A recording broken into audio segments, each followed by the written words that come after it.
WazirX एक ऐसा crypto trading platform जिसने भारत में क्रिप्टो ट्रेडिंग की दुनिया में क्रांति लाई थी। एक टाइम था जब ये लोगों का क्रिप्टो के लिए सबसे ट्रस्टेड और लव्ड प्लेटफॉर्म था। वैसे दोस्तों आज भी ये हेडलाइंस में है, लेकिन अपनी सक्सेस के लिए नहीं बल्कि डाउनफॉल के लिए। अगर आपको क्रिप्टो करेंसी के बारे में थोड़ा भी पता है तो आपने वजीरेक्स का नाम जरूर सुना होगा। इसने क्रिप्टो ट्रेडिंग को हमारे लिए एक्सेसिबल और आसान बनाया। इसके यूजर फ्रेंडली फीचर्स और इनोवेटिव सॉल्यूशंस की वजह से ये करोड़ों इंडियन की क्रिप्टो के लिए पहली पसंद बन गया। लेकिन दोस्तों आज वक्त, हालात और सब कुछ बदल चुके हैं, क्योंकि आज इसी वजीरेक्स की वजह से लोग बहुत ज्यादा परेशान हैं। अब दोस्तों यहाँ पे सवाल ये उठता है कि आखिर वजीरेक्स के साथ ऐसा हुआ क्या बाइनेंस के साथ ओनरशिप डिस्प्यूट की वजह से प्रॉब्लम आई, या गवर्नमेंट के स्ट्रिक्ट रूल्स एंड रेगुलेशन की वजह से, या फिर मनी लॉन्ड्रिंग और हैकिंग के मामलों की वजह से इसे डाउनफॉल देखना पड़ रहा है। सो आज की वीडियो के अंदर मैं आपको वजीरेक्स के राइज एंड फॉल के बारे में पूरी स्टोरी बताने की कोशिश करूंगा। वैसे दोस्तों एक हैकर ने वजीरेक्स के 2000 करोड़ रुपए के डिजिटल एसेट्स को चुरा लिया। अब वो कौन था, उसे कैसे पकड़ा गया, इसके बारे में बात करेंगे। लेकिन उससे पहले आपसे एक छोटी सी रिक्वेस्ट है, अभी तक आपने वीडियो को लाइक नहीं किया तो प्लीज लाइक कर दीजिए और नीचे कमेंट बॉक्स में लिख के बताइए क्या कभी आपने वजीरेक्स प्लेटफॉर्म को यूज किया था। अगर किया था तो कितने पैसे वहां पे आपने इन्वेस्ट किए थे। सबसे पहले ये जानते हैं कि वजीरेक्स प्लेटफॉर्म की शुरुआत कैसे हुई।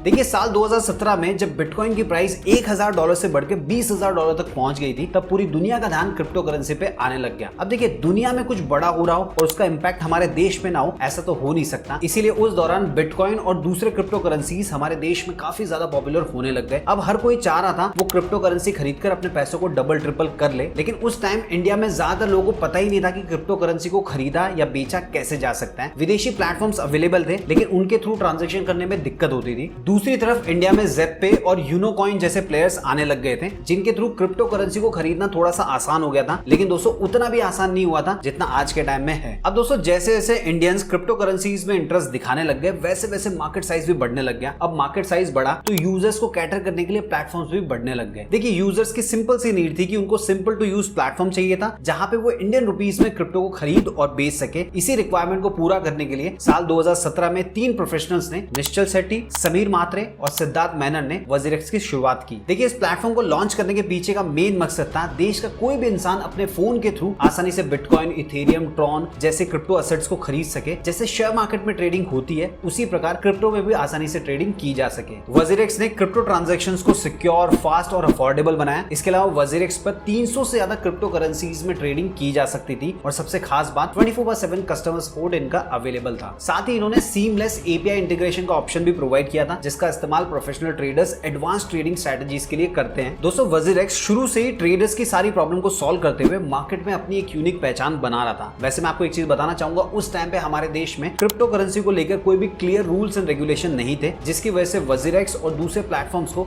एक बहुत बड़ी प्रॉब्लम फेस करनी पड़ी। देखिए साल 2018 में आरबीआई ने बैंकिंग बैन इंपोज किया, जिसके तहत कोई बैंक क्रिप्टो एक्सचेंज को सर्विसेज नहीं दे सकती थी। आरबीआई के स्टेप से वजीरेक्स के लिए क्रिप्टो ट्रांजैक्शंस को एग्जीक्यूट करना बहुत मुश्किल हो गया था। सो फाइनली इस प्रॉब्लम को सॉल्व करने के लिए वजीरेक्स ने P2P यानी कि peer to peer trading system शुरू किया, जिससे यूजर INR में एक दूसरे से क्रिप्टो एसेट्स को खरीद सकते थे और बेच सकते थे। वैसे आज तो P2P बहुत ही कॉमन है, लेकिन उस टाइम पे बहुत ही यूनिक चीज हुआ करती थी। इस तरह का अपडेट लाना वजीरेक्स के लिए गेम चेंजर साबित हुआ और इससे वजीरेक्स की पॉपुलैरिटी और ज्यादा बढ़ गई। उसके बाद में 2020 में सुप्रीम कोर्ट ने आरबीआई के बैंकिंग बैन को अनकॉन्स्टिट्यूशनल डिक्लेयर कर दिया और उसके बाद में इस बैन को हटा दिया गया। अब हो सकता है आप सोच रहे होंगे आरबीआई ने बैन क्यों लगाया था। तो देखिए दोस्तों आरबीआई का मानना था कि क्रिप्टो करेंसीज प्रॉपर्ली रेगुलेटेड नहीं है, इसलिए इसका कई तरीके से मिसयूज हो सकता है, जैसे कि मनी लॉन्ड्रिंग के लिए, टेरर फंडिंग के लिए और कई प्रकार की गलत गतिविधियों के लिए भी। आरबीआई ने यह भी कहा था कि प्राइवेट क्रिप्टो करेंसीज को बैन कर देना चाहिए, क्योंकि ये पॉन्जी स्कीम्स की तरह हो सकती है। वैसे दोस्तों पॉन्जी स्कीम्स ऐसी स्कीम्स होती है जिनमें फ्रॉडस्टर्स लोगों को हाई रिटर्न देने का वादा करते हैं और जब लोग उसमें पैसे इन्वेस्ट करते हैं तो कुछ दिनों के बाद में सारे पैसे लेके भाग जाते हैं। वैसे दोस्तों इन स्कीम्स को पॉन्जी स्कीम्स से क्यों कहा जाता है, इसका भी एक रीजन है। देखिए चार्ल्स पॉन्जी नाम का एक इंसान था, उसने इस प्रकार की स्कीम्स की शुरुआत की थी, जो कि इटली का एक बहुत बड़ा ठग था। इसके ऊपर हमने डिटेल में वीडियो बनाया हुआ है, लिंक आपको वीडियो के डिस्क्रिप्शन में मिल जाएगा। Now back to WazirX. देखिए वजीरेक्स ने एक इंपॉर्टेंट माइलस्टोन तब हासिल किया जब 2019 में वजीरेक्स को चाइना के क्रिप्टो एक्सचेंज बाइनेंस ने खरीद लिया। वैसे दोस्तों आप जानते होंगे बाइनेंस दुनिया का सबसे बड़ा क्रिप्टो एक्सचेंज है। इसके बाद में वजीरेक्स को फायदा ये हुआ कि उसे इंटरनेशनल लेवल के रिसोर्सेज मिलने लग गए, जिससे वजीरेक्स को ग्लोबल लेवल पे पहचान मिलने लगी। फिर दोस्तों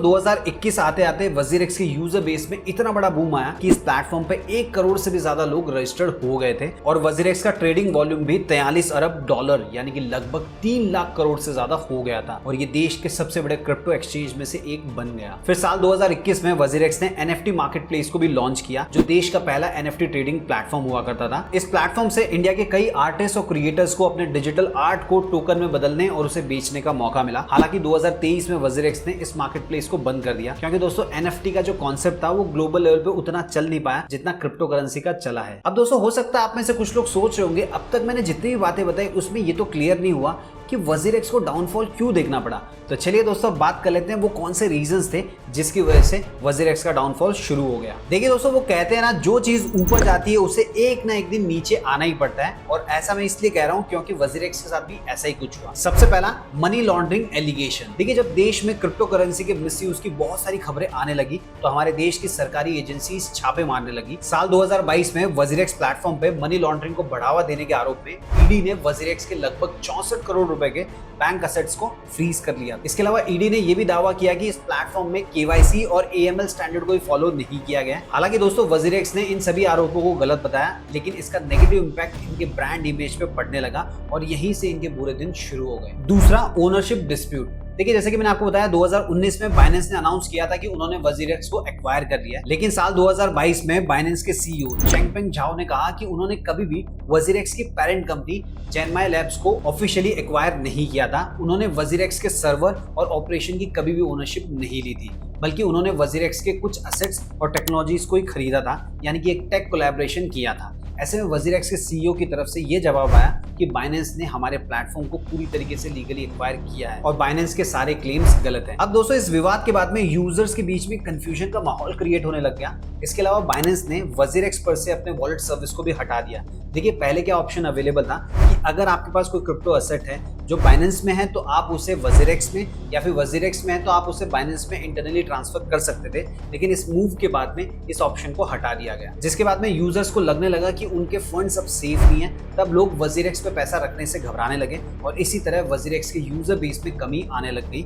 इसके अलावा साल 2023 में वजीरेक्स के डेली ट्रेडिंग वॉल्यूम में 90% तक की गिरावट देखी गई क्योंकि गवर्नमेंट ने क्रिप्टो करेंसीज की पॉलिसी में चेंजेस किए थे। आप खुद जानते होंगे 30% का टैक्स इंट्रोड्यूस किया था। तीसरा प्लेटफॉर्म हैक। देखिए 18 जुलाई 2024 को वजीरेक्स एक मैसिव हैक का शिकार हुआ जिसकी वजह से वजीरेक्स के 235 मिलियन डॉलर्स यानी कि लगभग 2000 करोड़ रुपए से ज्यादा के क्रिप्टो एसेट्स चोरी हो गए। सिचुएशन इतनी सीरियस हो गई कि वजीरेक्स ने सभी विड्रॉल्स को टेम्पररी सस्पेंड कर दिया। इस डिसीजन से यूजर्स को उनका पैसा एक्सेस करने में काफी परेशानी होने लगी लेकिन दोस्तों यूजर्स के इशू सॉल्व करने के बजाय ब्लेम गेम शुरू हो गया। वजीरेक्स ने अपने कस्टडी पार्टनर लिमिनल पर ब्लेम किया कि उनके मल्टीसिग वॉलेट में कोई खराबी थी जिसकी वजह से हैकिंग हुई लेकिन दोस्तों लिमिनल ने तुरंत इस क्लेम को डिनाई किया और कहा कि हैक वजीरेक्स के कमजोर सेटअप के कारण हुआ है। फिर बस इस तरह दोनों के बीच में ब्लेम शिफ्टिंग चलता रहा जो यूजर्स के लिए काफी कंफ्यूजन और फ्रस्ट्रेशन का कारण बन गया। इससे वजीरेक्स की ट्रांसपेरेंसी, मैनेजमेंट और क्रेडिबिलिटी पर भी सवाल उठने लगे। हालांकि बाद में वजीरेक्स ने लिमिनल के साथ अपनी पार्टनरशिप को खत्म कर दिया और अपने सारे एसेट्स को नए मल्टीसिग वॉलेट में माइग्रेट किया। फिर दोस्तों वजीरेक्स ने सोशलाइज लॉस प्रोग्राम को अनाउंस किया और यह तय किया गया कि यूजर्स को उनके एसेट्स का सिर्फ 55% ही विड्रॉ करने को दिया जाएगा और बाकी बचा हुआ 45% यूएसडी के बराबर टोकन में लॉक किया जाएगा। लेकिन यूजर्स इस प्रपोजल से नाराज हो गए और यूजर ने इसके खिलाफ प्रोटेस्ट करना शुरू कर दिया। उसके बाद में वजीरेक्स ने क्लेरिफाई किया कि ये जो प्रोग्राम है यूजर्स को लीगल प्रेशर में डालने के लिए नहीं था बल्कि सिर्फ और सिर्फ फीडबैक लेने के लिए था, एक सर्वे था। और दोस्तों इससे हुआ ये कि यूजर्स में कंफ्यूजन और मिसट्रस्ट और भी बढ़ गया। उसके बाद में दोस्तों यूजर्स को एक और बड़ा प्रॉब्लम तब हुई जब वजीरेक्स ने सिर्फ 66% INR विड्रॉल के लिए अवेलेबल करवाए लेकिन बचे हुए 34% इन्वेस्टिगेशन एजेंसी की जांच के लिए फ्रीज कर दिए थे। यानी यूजर्स को क्लियर नहीं था कि उनके फंड उनको कब तक वापस मिल पाएंगे। इसी दौरान वजीरेक्स ने एक ऐसा फैसला लिया जो काफी प्रॉब्लमेटिक था और वो फैसला था अपने लीगल प्रोसीडिंग को सिंगापुर में शिफ्ट करने का। अब देखिए कुछ लीगल एक्सपर्ट्स ने कहा कि भले ही वजीरेक्स ने अपना जुरिडिक्शन शिफ्ट कर लिया है लेकिन इंडियन यूजर्स को अपने राइट्स को लेकर इंडियन कोर्ट में केस फाइल करना चाहिए। अब सवाल यह है कि वजीरेक्स ने आखिर सिंगापुर को क्यों चुना, क्योंकि दोस्तों वजीरेक्स अब सिंगापुर से ऑपरेट करता है। देखिए दोस्तों सिंगापुर एक ऐसा देश है जिसने फिनटेक इनोवेशन और क्रिप्टो करेंसी के लिए एकदम क्लियर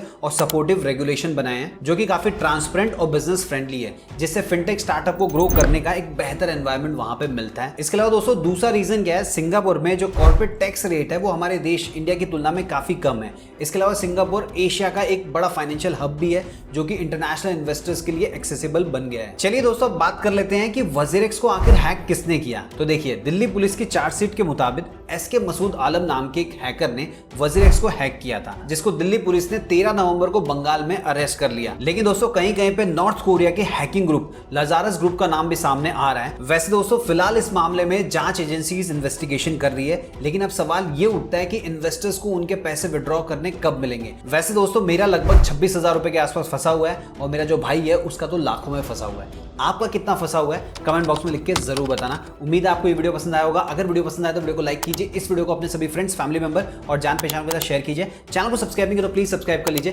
ताकि जब भी मैं कोई नया वीडियो अपलोड करूं उसका नोटिफिकेशन आपको सबसे पहले मिल जाए। मिलते हैं दोस्तों अगले वीडियो में फिर एक इंटरेस्टिंग टॉपिक के साथ।